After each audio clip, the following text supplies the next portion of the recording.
A verdict was reached very quickly in the case against Raul Benitez-Santana yesterday. So in the morning, the jury was sent the case. Of course, Benitez-Santana is the illegal alien who killed Washington State Patrol Trooper Christopher Gadd last year. He was driving more than 100 miles per hour, high and drunk. Ended up smashing into the back of Trooper Gadd's vehicle, killing him, a father to a 2-year-old daughter, a relatively new husband, and of course someone who was relatively new to the Washington State Patrol. And this was an easy verdict to reach. I mean, I guess in Washington State, you never know until it's done. And certainly it's justice in the sense that this guy's not going to get away with it. You know, this became national news in part because of his immigration status, but I would argue because he killed a state trooper. And, you know, the defense team was pulling out all the stops to try to, one, get the case dismissed because of his immigration status. I mean, they essentially argued that we couldn't find a jury that we couldn't possibly find a jury that could be fair and impartial because, you know, everyone's racist against people who are in the country illegally. And because of his brown skin, we can't possibly seat an impartial jury. But the case went to the jury just before lunch. I think it took them 2 hours to convict Raul Benitez-Santana on vehicular assault and vehicular homicide. You know, I just want to, though, you know, set people's expectations here because we talk about justice in the traditional sense. First of all, there's no justice because you're not going to be able to bring Trooper Gadd back to his family and to his loved ones. But also, people have to realize the laws around vehicular homicide are incredibly lax. It's not treated like a homicide. It's treated like an accident. I mean, he's not going to prison for the rest of his life. I would be shocked if he gets more than 10 years in prison. Now, Benitez-Santana does have some criminal history already in the state of Washington, which would factor into his offender score because, of course, we live in a sanctuary state. I mean, he never should have been in the state to begin with because he had previous interactions with law enforcement that if we were living in a sane state under sane times, he would have been deported back to Mexico. I mean, he beat his girlfriend. This was not even that long ago. It was in 2019. He was sentenced to 2 years probation. He had to undergo behavioral therapy treatment. He broke his girlfriend's nose during an assault. She had to go to the hospital for it. He was charged with assault in the second degree.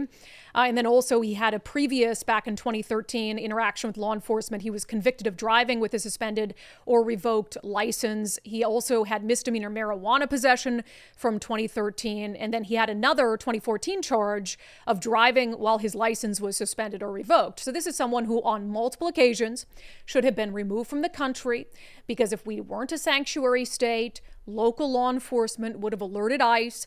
ICE would have deported him. He wouldn't have been here driving more than 100 miles an hour down the side of the road, high and drunk, smashing into the back of Trooper Gadd's vehicle while Trooper Gadd was on a patrol for impaired drivers. So I just want to steal you guys to that. The sentencing in this case is going to be July 2nd at 1 p.m., and people are going to be disappointed with the outcome of it. I don't understand why we are so lax on people who commit vehicular assault or vehicular homicide. But again, the law, because it's not, they don't treat it as intentional in the sense of like, I'm going out to kill someone today. And I get it. You know, it's not a premeditated murder, but the result is the same. I mean, he's at the bar drinking, he's smoking weed, he goes out. And you should know, any person should know that if you do that, you have the potential to drive recklessly and to kill someone. So it's going to be disappointing when the sentence comes down. So let's just steel ourselves for that now. So that happens yesterday. And I just have to show you the Seattle Times headline, as if we don't know the Seattle Times is a total lost cause. And when this story was reported on, by the way, what was the key detail at the time when this happened that the Seattle Times left out? That conservative media was the only ones to really report on. The fact that he was in the country illegally. Here's, I swear to God, the tweet from the Seattle Times yesterday. A Snohomish County jury found a Linwood man guilty in a high-speed crash on Interstate 5 that killed Washington State Patrol Trooper Christopher Gadd. The headline of the underlying story, Washington man found guilty of vehicular homicide in state trooper's death. No, he's not a Linwood man. He's not a Washington man. He's an illegal alien from Mexico who shouldn't be in our country and shouldn't have been in our state. It just waters it down. It's the exact same as that gang member who they were calling a Maryland father? Mm-hmm. You know, an MS-13 gang member? Oh, Maryland father. They water it down. Intentionally.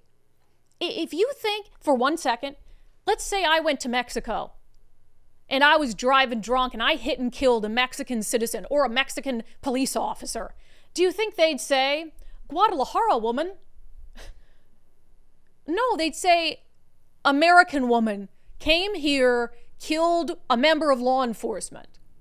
In no other country the media would do this. No other country would the media do this. We just adopt him as a Linwood man, Washington state man. The Seattle Times, I don't know what to do about the Times anymore. It drives me nuts because a lot of people read it for news and information. And if you're reading the Seattle Times, you might have no freaking idea that this is an illegal alien. Because all their original reporting just completely bypassed it, even though it was public information very shortly after the crash happened.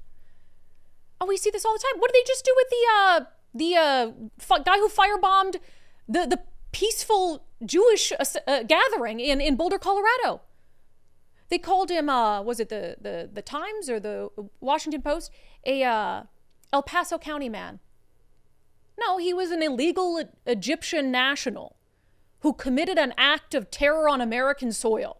He's not an El Paso County man. Benitez-Santana isn't a Linwood man. The MS-13 gang member isn't a Maryland father. The left has lost its mind and the media has lost its mind. And they want to hide the reality of how dangerous our nation's immigration policies have been and how we are letting dangerous people into our communities. And look, do American citizens kill cops? Yes, unfortunately they do. Do American citizens drive drunk and high? Yes, unfortunately they do. Do American citizens commit vehicular assault and vehicular homicide? Yes, they do. I'm not saying that only happens when illegals do it. But that is a key part of the story. And to act as if it has no relevance is insane to me. How could you be taken seriously as a news organization? So some good news after all the legal wrangling. I'm glad at least the jury has convicted this illegal alien of killing a Washington State Patrol trooper. He's not going to get the sentence that he deserves. I'll also say, in another thing I want to just put on everyone's radar, not to depress the hell out of you over this. I mean, it's already depressing, obviously. But so ICE is going to let him serve his prison sentence here, as they should, right? Because if he's deported now, he could just come right back in and bypass a prison sentence? That makes no sense. So let's say it's 7 years. That's going to be my guess. 7 years he's going to get for killing a state trooper. And then the idea would be that ICE would take him into custody after he serves his sentence in a state prison, and they'd deport him back to Mexico. Okay, so let's say it's 7 years from now. Donald Trump's not going to be in office anymore. The question is, who's the president going to be then? What is ICE going to feel empowered and be able to do? Are we still going to be living in a sanctuary state? Are we going to have a Democratic president who doesn't want ICE rounding up people who are in the country illegally and sending them back to their home countries? So I would say even TBD whether Raul Benitez-Santana will ever be deported back to Mexico. You know how many illegal aliens have served time in our state prison system, gotten out and went right back into our communities and not been deported to their home countries? It happens all the time because we're a sanctuary state and because there is no information sharing. So I'd like to believe that in 7 years, that's not going to be different. I'd like to believe that ICE at the time is going to be monitoring this particular illegal alien so they know the exact time and the exact day that he's going to get out of prison. But we can't guarantee that. So 7 years, take some time off for good behavior, maybe 5. And this guy could be right back out on the streets committing crimes in our state, illegally present here as he has for the last 15 years. Because we have reached peak insanity. Just wild stuff.